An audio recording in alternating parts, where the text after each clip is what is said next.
Last video में हम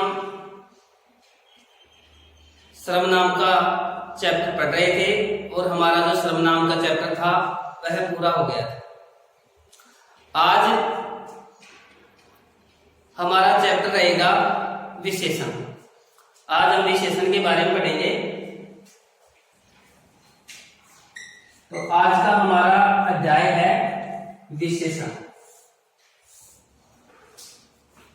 सबसे पहले हम बात करते हैं विशेषण होता क्या है। तो इस शब्द का हम परिभाषित करते हैं। विशेषण शब्द का अर्थ होता है विशेषता बताने वाले शब्द। विशेषता बताने वाले शब्द।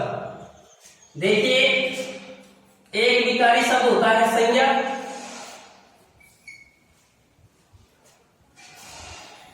एक होता है सर्वनाम, एक होता है विशेषण और एक शब्द होता है क्रिया। तो ये चार विकारी शब्द हमने पढ़े हैं, संज्ञा, सर्वनाम, विशेषण और क्रिया। तो संज्ञा व सर्वनाम की विशेषता बताने वाले जो शब्द होते हैं उन्हें हम विशेषण कहते हैं। संज्ञा व सर्वनाम की विशेषता बताने वाले शब्दों को हम विशेषण कहते हैं। फिर एक बात और हम पढ़ेंगे कि कुछ शब्द ऐसे होंगे जो विशेषण की भी विशेषता बताएंगे, उन्हें बोलेंगे हम प्रविशेषण। और कुछ ऐसे शब्द होंगे जो क्रिया की विशेषता बताएंगे, उन्हें कहेंगे हम क्रिया विशेषण। तो देखिए, संज्ञा व सर्वनाम की विशेषता बतलाने वाले शब्द विशेषण, और जो विशेषण की भी विशेषता बताए प्रविशेषण, और जो क्रिया की विशेषता बताए क्रिया विशेषण। अब सबसे पहले हम पढ़ते हैं विशेषण। विशेषण क्या होता है, इसका हम विस्तार से अध्ययन करेंगे। परिभाषा पढ़ी हुई आपकी ग्रुप विशेषण किसे कहते हैं। बहुत सीधी सरल परिभाषा है। संज्ञा व सर्वनाम शब्दों, संज्ञा व सर्वनाम शब्दों की विशेषता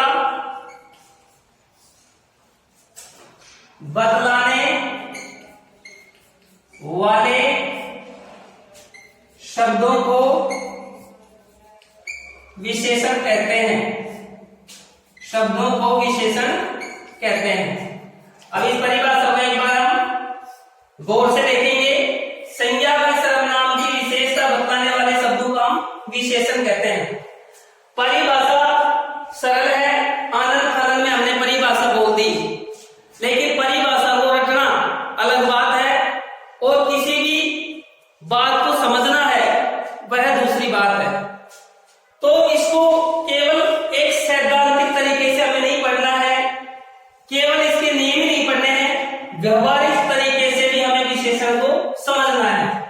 तो देखिए, हम इस शब्द पर गौर करेंगे।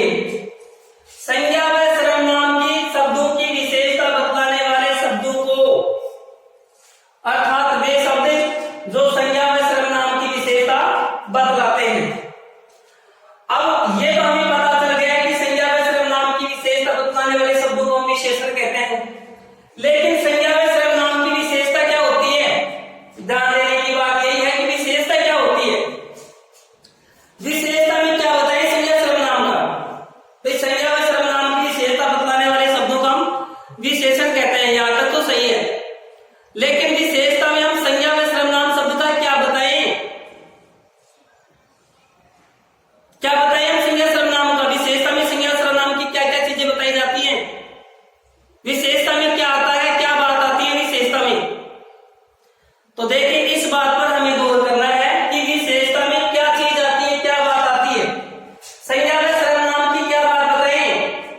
जिसको हम संज्ञा सर्वनाम की विशेषता कह सके। तो संज्ञा सर्वनाम जो है हमने विस्तार से पढ़ रखे हैं। संज्ञा शब्द और सर्वनाम शब्द इनकी विशेषता बतलाने वाले शब्द हो गए विशेषण। लेकिन विशेषता में बताइए क्या परेशानी तो ये है ना, विशेषता में क्या चीज आनी चाहिए। तो देखो मैं आपको बताता हूं कि जिन शब्दों से, एक बार समझने के लिए मैं लिखता हूं, जिन शब्दों से संज्ञा व सर्वनाम शब्दों के गुण दोष, जिन शब्दों से संज्ञा व सर्वनाम शब्दों के गुण दोष, रंग, रूप, स्वाद, गंध, आकार, स्पर्श,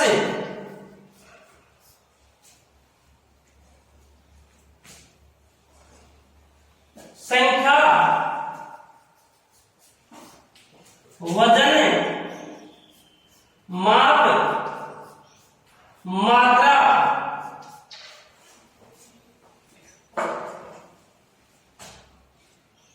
आदि का बोध होता है, आदि का बोध होता है।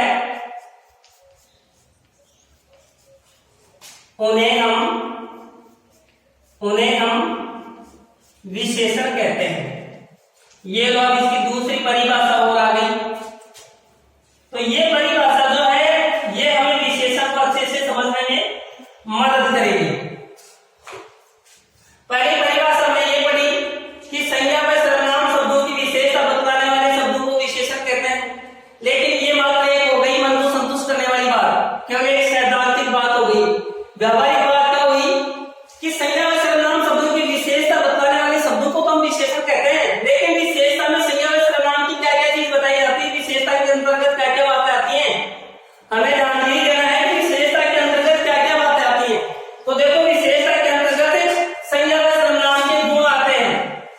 संज्ञा व सर्वनाम के क्या आते हैं, गुण। जैसे अब हम उदाहरण से समझेंगे, फिर हमारे ये विशेषण है ये अच्छी तरह से समझ में आएगा। एक एक शब्द से लेते हैं हम शुरू से ही। जिन शब्दों से, एक बार दोबारा देखो इसको, जिन शब्दों से संज्ञा व सर्वनाम शब्दों के गुण, जिन शब्दों से संज्ञा व सर्वनाम के गुण का बोध होता है। जैसे ईमानदार बालक, ईमानदार बालक। अब ये शब्द देखिए आप, हमने क्या पढ़ा, जिन शब्दों से संज्ञा व सर्वनाम शब्दों के गुण बताए जाते हैं वे विशेषण कहलाएंगे। तो अब ये दो शब्द हैं ईमानदार और बालक, इनमें दोनों शब्द क्या क्या है देखिए। संज्ञा में पढ़ रखी है, बालक जो है ये संज्ञा में आएगा, बालक है जो संज्ञा है। और इस बालक का हमने ईमानदार शब्द से क्या बता दिया, गुण बता दिया। क्योंकि ईमानदार शब्द जो है जो गुण में आता है, भाई इंसान के अच्छे बुरे गुण होते हैं, गुण और दोष होते हैं। जैसे ईमानदार, बेईमान, भला आदमी, बुरा आदमी, दुर्जन, सज्जन, ये क्या है, ये आदमी के गुण दोष ही तो है। तो ईमानदार शब्द क्या है, ये मनुष्यों का एक अच्छा गुण है, ईमानदार, ईमानदार बालक। तो हमने बालक का गुण बता दिया किस शब्द से, ईमानदार शब्द से। और हमने परिभाषा में क्या पढ़ा है कि जिन शब्दों से संज्ञा व सर्वनाम शब्दों के गुण का बोध होता है। एक बार यही हम देते हैं परिभाषा को, जिन शब्दों से संज्ञा व सर्वनाम शब्दों के गुण का बोध होता है। तो ये ईमानदार शब्द है और इससे बालक के गुण का बोध हो रहा है कि बालक है कैसा, ईमानदार। तो ये गुण हो गया, अर्थात ये क्या हो गया, विशेषण हो गया, ये विशेषण हो गया। जैसे बेईमान,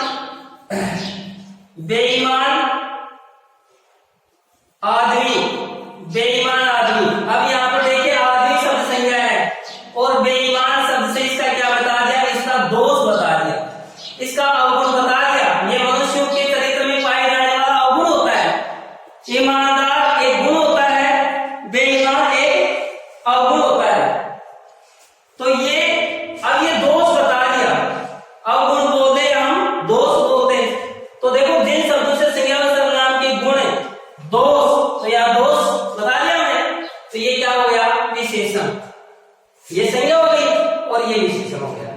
और देखो जिन शब्दों से संज्ञा सर्वनाम के गुण दोष रंग, जिन शब्दों से संज्ञा सर्वनाम के रंग का बोध होता है, जैसे काला कागज, काला कागज या काला कपड़ा। अब देखिए कागज शब्द क्या है, कागज शब्द संज्ञा है और संज्ञा का हमने क्या बता दिया, रंग बता दिया। रंग कौन से सबसे बता दिया, काला सबसे बता दिया। तो जिन शब्दों से संज्ञा सर्वनाम के रंग का पता चलता है या रंग का बोध होता है वो विशेषण के अंतर्गत ही आते हैं। तो ये काला शब्द क्या हो गया, ये विशेषण हो गया। इसके बीच में एक ध्यान होते रहते हैं हम, देखो संज्ञा व सर्वनाम शब्दों की विशेषता बताने वाले शब्द क्या होते हैं, विशेषण।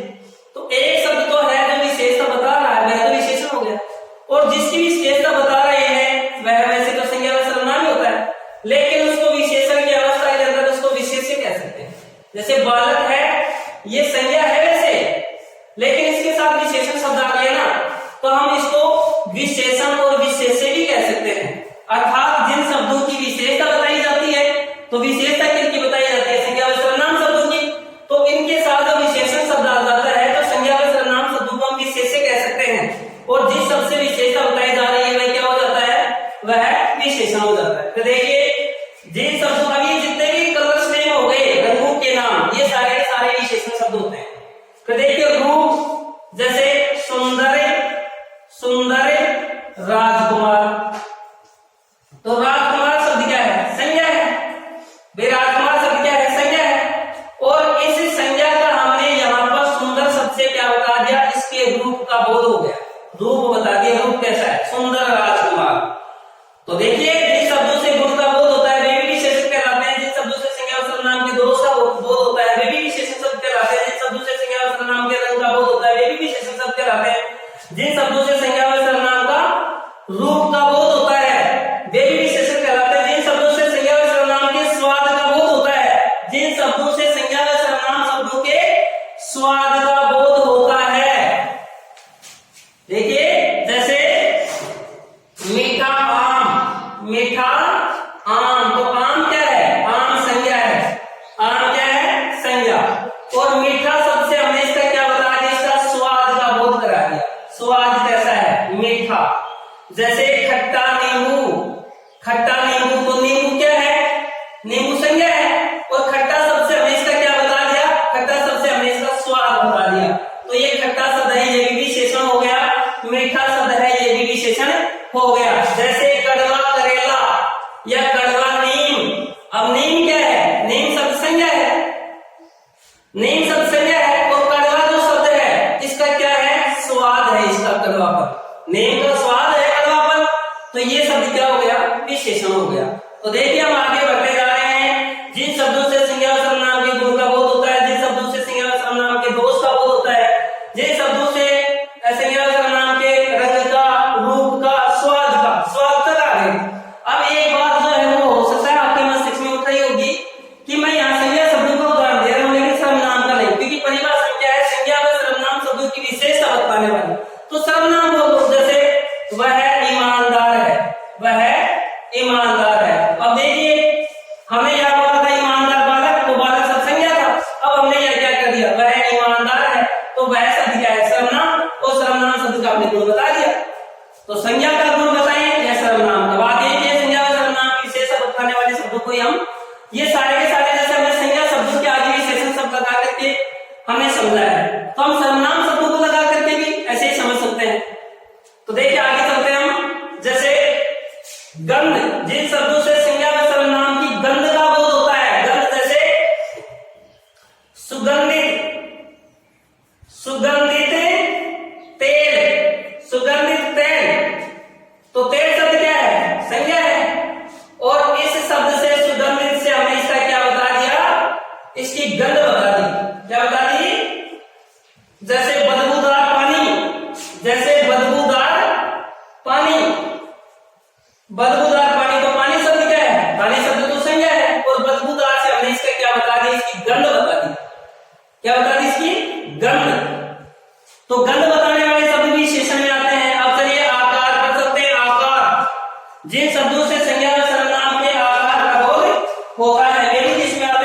विशेषण में ही आते हैं।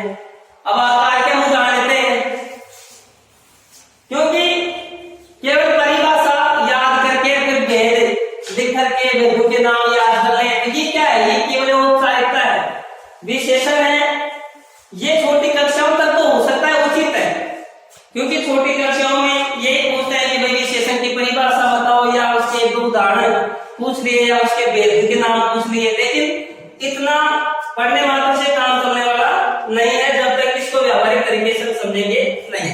तो देखिए, जिन शब्दों से संज्ञा व सर्वनाम के आकार का बोध होता है, जैसे मोटा लड़का। अब लड़का शब्द क्या है? संज्ञा है, और मोटा जो शब्द है ये इसका क्या बोध हो गया? आकार का बोध हो गया, आकृति का बोध हो गया, कैसा आकार है।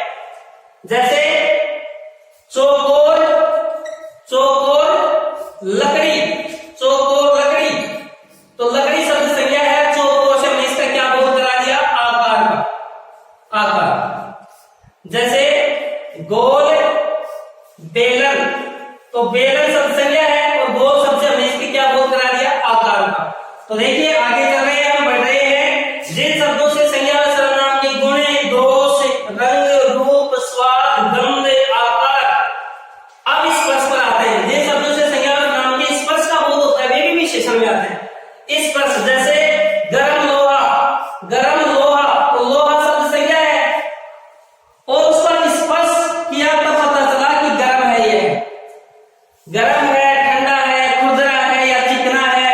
इन चीजों का पता कैसे चलता है? स्पर्श करने से पता चलता है। किसी भी वस्तु को जब हम स्पर्श करेंगे तब उसके उसका बोध होगा कि वह गर्म है या ठंडी है या खुरदरी है या चिकनी है। जैसे मुलायम कपड़ा, मुलायम कपड़ा, तो कपड़ा शब्द संज्ञा है, और मुलायम शब्द क्या है? उसका स्पर्श है, क्योंकि स्पर्श करने से पता चलता है मुलायम का। जैसे चिकना घड़ा, चिकना घड़ा, तो घड़ा शब्द संज्ञा है, और चिकना शब्द से हमने इसका क्या बता दिया? स्पर्श बता दिया। तो ये भी विशेषण में है, जिन शब्दों से संज्ञा व सर्वनाम के स्पर्श का बोध होता है। आगे चलते हैं, संख्या। जिन शब्दों से संज्ञा व सर्वनाम की संख्या का बोध होता है, जैसे दो लड़के, तो लड़के शब्द संज्ञा है, और दो से इनकी संख्या का बोध हो गया। जैसे दुगनी भीड़, दुगनी भीड़, तो भीड़ शब्द क्या है? संज्ञा है, और दुगनी शब्द क्या है? इसकी संख्या का बोध करा रहा है। जैसे दोनों भाई, दोनों भाई, तो भाई शब्द संज्ञा है, और दोनों शब्द है, इसकी संख्या का बोध करा रहा है। तो संख्या का बोध कराने वाले जो शब्द होते हैं वो भी किस में आते हैं? विशेषण में आते हैं। फिर वजन, वे शब्द जो संज्ञा व सर्वनाम के वजन का बोध कराते हैं। जैसे 5 किलो चीनी, 5 किलो चीनी, तो चीनी शब्द संज्ञा है, और 5 किलो से इसकी किसका बोध हो गया? वजन का। तो वजन का बोध कराने वाले शब्द भी क्या किस में आते हैं? विशेषण में आते हैं। तो ये 5 किलो भी क्या हो गया? विशेषण। जैसे 2 मीटर कपड़ा, तो कपड़ा शब्द संज्ञा है, और 2 मीटर से इसका किसका बोध हो गया? माप का बोध हो गया। तो माप का बोध कराने वाले शब्द जो होते हैं वो भी किस में आते हैं? विशेषण में आते हैं। तो ये 2 मीटर भी क्या हो गया? विशेषण शब्द हो गया।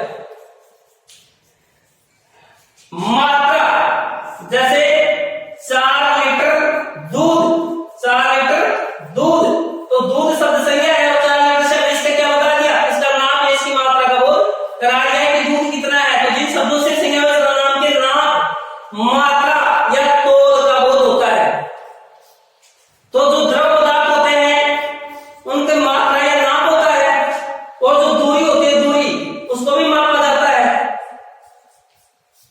दूरी को भी मापा जाता है। तो जिन शब्दों से माप का, तोल का या मात्रा का बोध होता है वे भी किस में आते हैं? विशेषण। तो इस प्रकार से अब हम देखेंगे कि विशेषण क्या होते हैं, और अब हमारे कुछ दिमाग में बात पड़ी होगी कि विशेषण होते क्या है। एक बार पुनः देखते हैं। संज्ञा व सर्वनाम शब्दों के गुण, दोष, रंग, रूप, आकार, स्वाद, गंध, स्पर्श, संख्या, वजन, माप, मात्रा आदि का बोध कराने वाले जो शब्द होते हैं वे विशेषण होते हैं, उन्हें हम विशेषण कहते हैं। तो हमने बहुत सारे उदाहरण देख करके, उदाहरणों के माध्यम से हमने समझा कि वास्तव में विशेषण होता क्या है। अब हम विशेषण के प्रकार करते हैं। विशेषण कुल कितने प्रकार होते हैं विशेषण के? तो देखो, विशेषण का हम डिवाइडेशन भी यहां कर लेंगे। विशेषण का बंटवारा, उसके भेद अभी मैंने लिखा ये कि संज्ञा जिन शब्दों से संज्ञा व सर्वनाम शब्दों के गुण, दोष, रंग, रूप, स्वाद, गंध, आकार, स्पर्श, संख्या, वजन, मात्रा आदि का बोध होता है। तो देखिए अब यहां से हम इनका बंटवारा कर लेते हैं। तो यहां गुण से लेकर के स्पर्श तक का बोध कराने वाले जो शब्द होते हैं ये गुणवाचक विशेषण में आते हैं। गुणवाचक विशेषण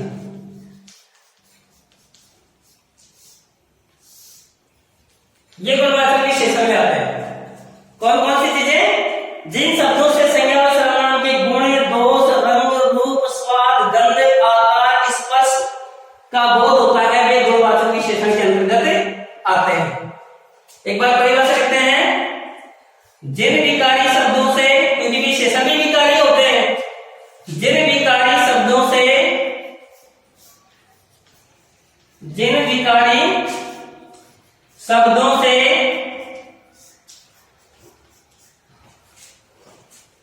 संज्ञा व सर्वनाम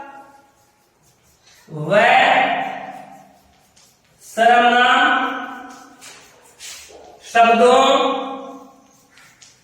के गुण, दोष, रंग,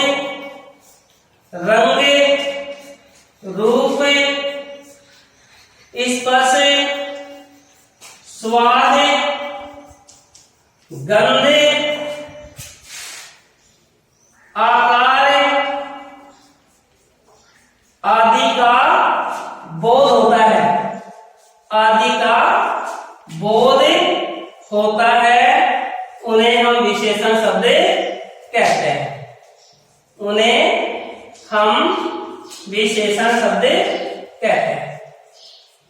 ये लीजिए परिभाषा हो गई गुणवाचक विशेषण की। जिन शब्दों से संज्ञा व सर्वनाम शब्दों के गुण, दोष, रंग, रूप, स्पर्श, स्वाद, गंध, आकार आदि का बोध होता है, तो इतनी सारी चीजें बताने वाले जो शब्द होते हैं वो किसमें आते हैं? वो गुणवाचक विशेषण में आते हैं। जैसे सुंदर बगीचा, तो बगीचा शब्द है ये तो संज्ञा है, और सुंदर शब्द से हम इसका क्या बता रहे हैं? इसका रूप बता रहे हैं। तो रूप भी किसमें आता है? गुणवाचक विशेषण में। तो अब अपने को कोई पूछे कि भाई इसमें विशेषण क्या है, तो हम बता देंगे सुंदर, ठीक है। और कोई अंदर और फोल्डर में घुसे कि भाई सुंदर, चलो विशेषण तो हो गया, लेकिन विशेषण भी 5 प्रकार के होते हैं, गुणवाचक, संख्यावाचक, परिमाणवाचक, संकेतवाचक और व्यक्तिवाचक। तो कौन सा है इसमें? तो हमने ये परिभाषा लिखी है कि रूप भी किस में आता है? गुणवाचक में। रंग भी किस में आता है? गुणवाचक में। दोष भी किस में आता है? गुणवाचक में। गुण भी गुणवाचक में। तो ये सुंदर रूप का ही तो बोध करा रहा है, तो ये विशेषण हो गया। लेकिन विशेषण में भी कौन सा विशेषण हो गया? ये गुणवाचक विशेषण।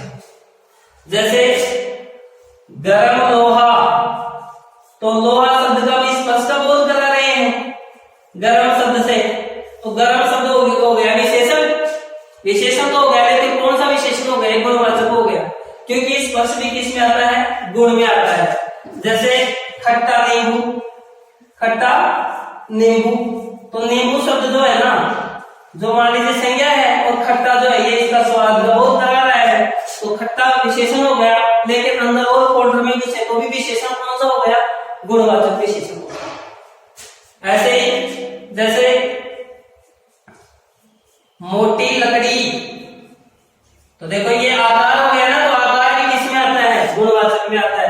तो ये सारी चीजें जो है ये गुणवाचक में आती है। तो इस प्रकार से अपना ये गुणवाचक विशेषण हो गया। गुणवाचक विशेषण के बाद में अब हम लेते हैं संख्यावाची विशेषण। गुणवाचक विशेषण के बाद में संख्यावाची विशेषण लेते हैं। तो दूसरे नंबर का विशेषण होगा संख्यावाचक विशेषण। वाचक का अर्थ हमने पढ़ा है बताने वाला, संख्या नहीं संख्या, अर्थात संख्या का बोध कराने वाले जो शब्द होते हैं वो संख्यावाचक विशेषण में आते हैं। संख्या का बोध कराने वाले शब्द संख्यावाचक विशेषण में आते हैं। परिभाषा सरल है हिंदी विशेषण की, लेकिन बस इसको समझना तो है ना, ये दिक्कत करता है थोड़ा सा।